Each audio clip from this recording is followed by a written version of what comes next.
The show for today.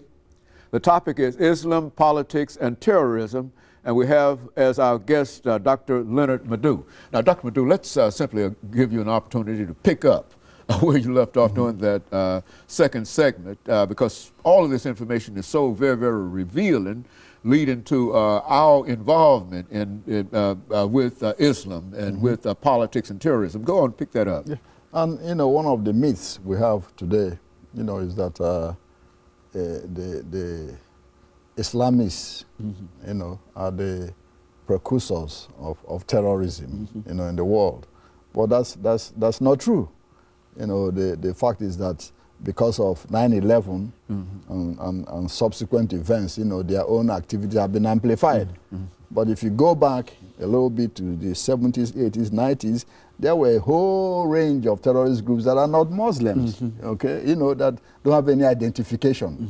For example, the individual who introduced airline hijacking was a man called Dr. Elias Wadi Haddad. He's a Christian, you know, who lived in Mogadishu, belonged to the Palestinian group. He's a Christian. The leader of the most vicious Palestinian group at that time, the Popular Front for the Liberation of Palestine, was Dr. George Habash. He's a medical doctor and a Christian. You know, he's not a, listen, the Japanese Red Army, you know, that attacked Israel in 1972 at Lod Airport was led by a man called Kozo Okamoto from Japan.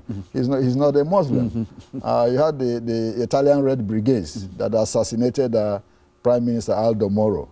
They are not Muslims. You know, you have the Irish Republican Army that assassinated Lord Mountbatten. You know, they are not Muslims. In Peru, you had the Sendero Luminoso, you know, Shining Path. They are not Muslims. You have the Tupameros, you know, guerrillas in Uruguay.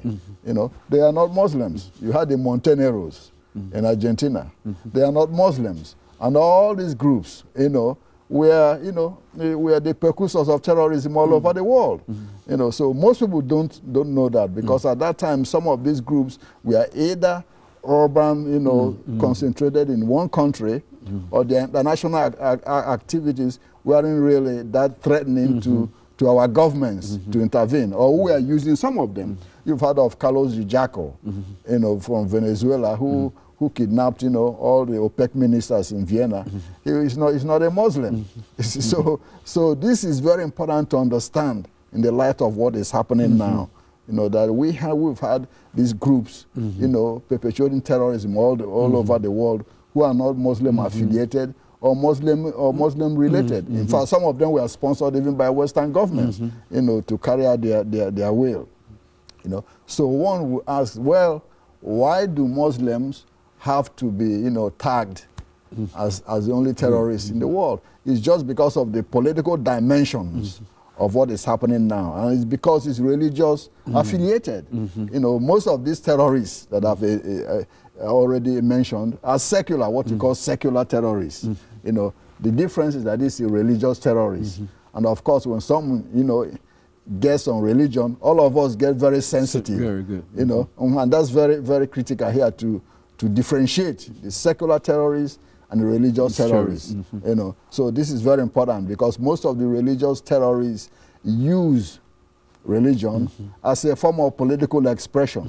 You know, the secular terrorists have, you know, a stated objective, which might not be political, but at the same time, you know, have a goal, limited goal. You know? So that's very important to understand and be able to differentiate. What should our policy be, you know, towards, you know, Islamic countries? I think the current policy being pursued, you know, by our president is very sensitive. You know, I do not think we should have a confrontational, you know, attitude towards Islamic countries, because most of the Islamic countries are not against the United States. You know, yeah, we have good relations with most of them. Indonesia, for example, they receive a lot of amount of money from us.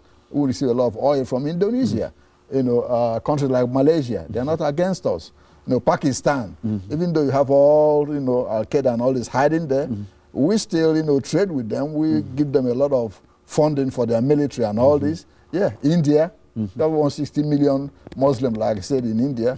We are very friendly with India. We are cooperating with them on, you know, a lot of their nuclear facilities and all this. And you name it. Before we fell out with Iran, you know, they were good friends of us when the Shah was there. Yeah, when the Shah was there, they were good friends of us. We were friends with Saddam Hussein before, you know, he turned, you know, against us. Egypt, the largest Muslim state in the Middle East, you know, in the Arab world, has been a very good friend of ours. They still receive almost $3, $4, $5 billion a year from us since, you know, the sign of the Camp David Agreement. Jordan, the king of Jordan is a very good friend of the United States. Even the King Hussein, who died, you know, was on the payroll of the CIA. You know, yeah. Kuwait, went to Kuwait to liberate Kuwait. It's a Muslim country. Okay. Yeah, Kuwait is a Muslim country. We have bases in Gaza. You know, that's where some of our biggest bases are that we invaded Iraq from. It's a Muslim country. Yeah. So we have good relations with a whole lot of these Muslim countries. So the policy being pursued now by the president, you know, is a sensible, you know, policy, you know, based on realities and dealing with the issues based on individual countries, not lumping all the countries together as if we are at war with Islam or it's a crusade like the Bush government was talking about, you know, yeah, the Christian crusade. And this is not what it is. It's not a Christian crusade against Muslims. You know, we are not crusaders. It's simply, you know, that you had some terrorists, you know, from a particular country, you know, that tried to destroy this country, you know, by way of bombing the World Trade Center. And even if you look at it logically, all the terrorists who did this came from Saudi Arabia. But yet, we are in the best of terms with the monarchy in Saudi Arabia. Okay? Our president just visited over there and met with the king and all this. So one should think about that. That's why a lot of people get confused. For the terrorists came from Saudi Arabia. That's where we should be focusing. That's right. Exactly. Okay, that's what exactly. That's where we if should that's be. what we're looking for as the terrorists. That's correct. That's where we should be messing with, not Afghanistan or places where they didn't come from. So that's very important to understand. You know, these things have a lot of links and threads attached to them that you just can't separate one and say, forget about this. They are all linked. And the President Obama is doing a good job now of trying to calm the tensions. You know, when he went to Cairo and spoke, it was very good. It was well received. You know, we are a powerful country. Everybody knows we are the most powerful country in the world. And messing with the United States, you know, you are taking a chance. You know, so we should show humility and say, hey, we can talk to you all, not just beating up on everybody. But then don't mess with us. If you do, we got something to take care of you. And I think, you know, a big man should be able to, you know, talk to a small person and let that person understand. I will work with you, but don't mess with me. Yes, like somebody who is, you know, 150 pounds going to mess with Muhammad Ali or George Foreman. You know exactly what the consequence will be. Yeah, so it's just the same way. We are big enough to be able to say, work with you, but at the same time, you should understand we have the capacity and ability to deal with you if needs be. You know, so that's exactly the policy we should be following. It's a policy of accommodating Muslim interests, you know,